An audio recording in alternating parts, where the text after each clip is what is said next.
ভিতরে, আবার আল্লাহ একদিন মাটির ভিতর থেকে তোমাকে জাগ্রত করবে। এবার একটু বলেন তো, মাটির ভিতর থেকে আমাদের উঠানের মতো ক্ষমতা কি আল্লাহর আছে না নাই? কেমনে বুঝলেন? সেটা হলো 100 বছর আগের যদি কোনো ভিডিও আমরা দেখি, 50 বছর আগের কোনো ভিডিও দেখলে আমরা বুঝতে পারি অমুক হুজুরের ওয়াজ। আল্লামা দিলওয়ার হোসেন সাইদি সাহেব দুনিয়াতে নাই, তার ওয়াজ আমরা দেখি। জুবাইর আহমেদ আনসারীর আমরা ওয়াজ দেখি, আল্লামা শফিক সাহেবের আমরা ওয়াজ দেখি। আল্লাহর বান্দারা যত মানুষ দুনিয়া থেকে বিদায় হয়ে গেছে রে ভাই, আমরা ভিডিও ফোনের মাধ্যম দিয়ে কিন্তু আমরা সবার আলোচনাগুলো দেখতে পাই। আল্লাহ বলেন প্রতিটা মানুষের সাথে আমি আল্লাহ কিরামান কাতিবিন সম্মানিত 2 জন লেখক রেখে দিয়েছি। তারা তাদের আমলনামাগুলো সুন্দর করে লিপিবদ্ধ করে রেখে দেয়। আপনারা কোন নিয়তে এখানে এসেছেন? আস্তে বলেন, জোরে বলেন, যেভাবেই বলেন না কেন আমাদের সকল কথাগুলো একজনই শোনেন। জবান খুলে বলুন তো, তিনি কে? ওই আল্লাহ বলবেন, বান্দারে মরে যাওয়ার পরে আমি আল্লাহ তোমার কবরের ভিতরে ফেরেশতা পাঠাবো। তারা এসে বলবে, ইকরা কিতাবাকা কাফা বিনাফসিকা ইয়াউমা আলাইকা হাসিবা।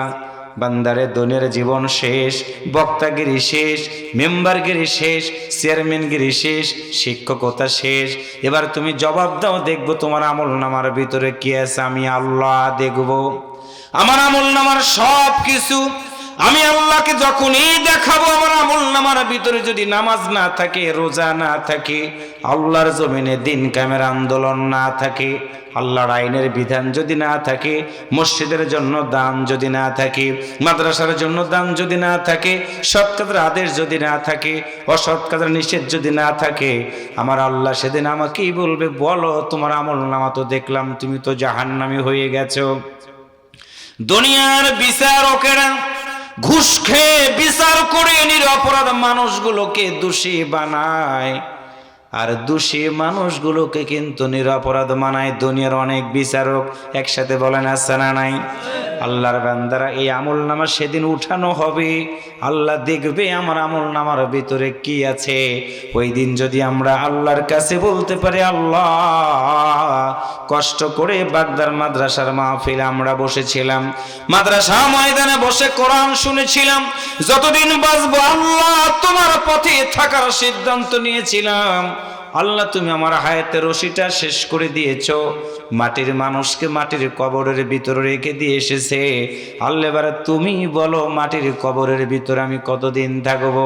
আল্লাহর কসম করে বলি রে ভাই, আজকের মাহফিলে যারা বসে কোরআন মানার সিদ্ধান্ত নিয়ে মরে যেতে পারবেন, মরে যাওয়ার পরে মা থাকবে না কবরে, বাবা থাকবে না কবরে, আপনার ওই কবরের ভিতরে জবাব দেওয়ার জন্য আল্লাহর কোরআন পাখি হয়ে হাজির হয়ে যাবে। আল্লাহর ফেরেশতা একটা দৌড় দিয়ে দিবে, আল্লাহর দরবারে গিয়ে ডাক দিয়ে বলবে, আল্লাহ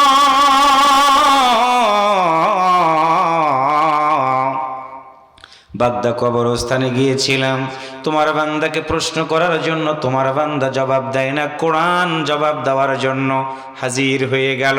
একটু মারহাবা বলেন। কোনো কেমিস্ট্রির হাফেজ পাবেন না, বায়োলজির হাফেজ পাবেন না, ম্যাথের কোনো হাফেজ পাবেন না, কিন্তু বাংলাদেশ সহ গোটা পৃথিবীতে অসংখ্য কোরআনের হাফেজ আল্লাহ তাআলা সুন্দর করে রেখে দিয়েছে। আপনাদের এই মাদ্রাসায় হাফেজ হয়, প্রত্যেক বছর মাহফিলে হাফেজদের মাথায় পাগড়ি দেওয়া হয়। শুধু হাফেজদের কি আল্লাহ জিজ্ঞাসা করবে না? প্রতিটা